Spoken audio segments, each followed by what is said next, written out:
Bienvenido a mi canal de Lena Mix.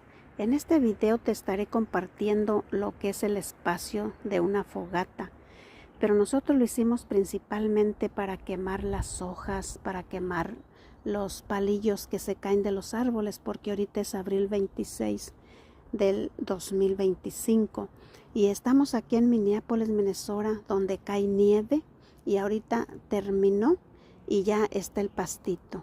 Entonces nosotros la hicimos más que todo para quemar las hojitas que tengo ahí, ¿verdad? Estas hojitas ya las voy a estar quemando aquí y así no tenemos que pagar con la basura, ¿verdad? Pagar para que se las lleven y aquí las vamos a poder quemar. Yo te invito a que hagas una si es que vives por acá y puedes. Bendiciones y hasta el próximo video.